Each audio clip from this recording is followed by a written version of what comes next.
প্রিয় দর্শক, অন্য সব ভিডিওর মতো হাজির হয়ে গেলাম নতুন একটি ভিডিও নিয়ে। আজ আপনাদেরকে নিয়ে এসেছি জামালপুর জেলার ইসলামপুর উপজেলার ঐতিহাসিক একটি বাজারে, যেই বাজারের নাম গুঠাইল বাজার। ঐতিহাসিক বাজারটি আমাদের সাথে থেকে উপভোগ করুন, আশা করি অনেক ভালো লাগবে। আসসালামু আলাইকুম।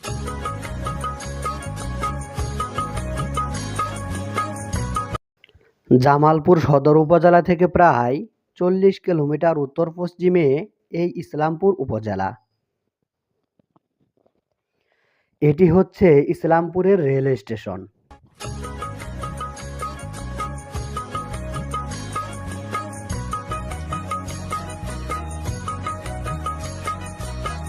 ইসলামপুর উপজেলার মধ্যে সবথেকে বড় কলেজ এই কলেজটি।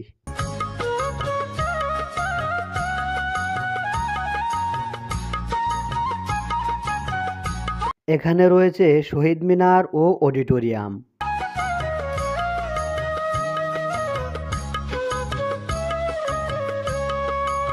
রয়েছে ফায়ার সার্ভিস।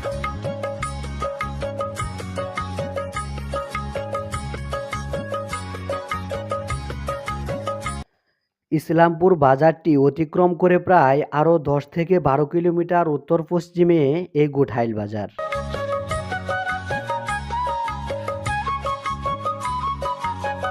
এই বাজারটি ইসলামপুরের অন্যতম একটি বাজার, কারণ এই বাজারটিতে চরাঞ্চল থেকে বিভিন্ন রকমের জিনিসপত্র এসে থাকে, যেমন আলু, পেঁয়াজ, রসুন, কালো জিরা, টমেটো সহ আরও নানান রকমের জিনিসপত্র এখানে ওঠে।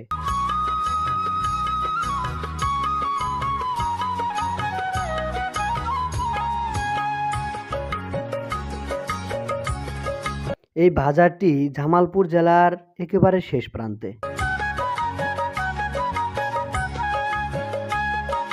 গুঠাইল বাজার পশ্চিম ইসলামপুরের প্রধান বাণিজ্যিক কেন্দ্র। এই গুঠাইল বাজার যমুনা নদীর কূল ঘেঁষে অনেক ইতিহাসের সাক্ষী হয়ে আছে এই বাজারটি।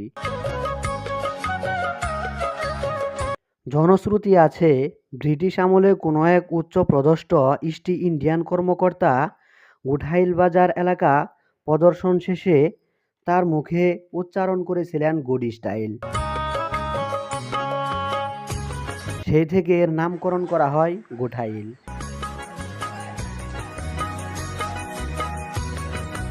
1995 সাল থেকে যমুনা নদীর সাথে অনেক সংগ্রাম করে আজও টিকে আছে এই বাজারটি।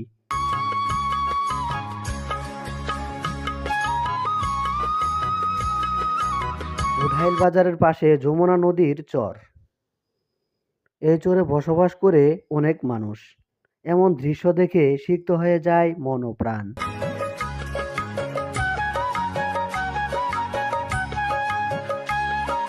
তারপরও জীবনের ঝুঁকি নিয়ে এরা বসবাস করে যাচ্ছে এই অঞ্চলের মানুষগুলো।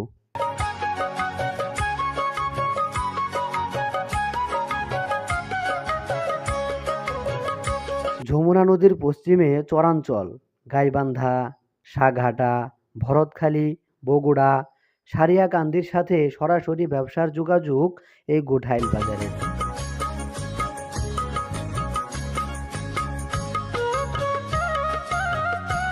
অত্র বাজারটি জামালপুর জেলার নদীবন্দরও বলা চলে।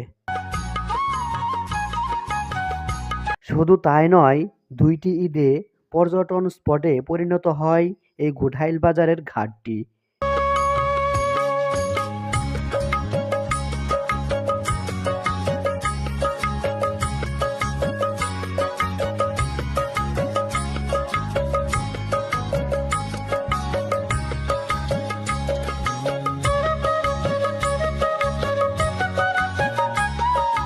দর্শক, আজ এই পর্যন্তই। ভিডিওটি ভালো লাগলে লাইক দিবেন। দেখা হবে নতুন অন্য কোনো ভিডিওতে। সেই পর্যন্ত সকলেই ভালো থাকবেন, সুস্থ থাকবেন। আল্লাহ হাফেজ।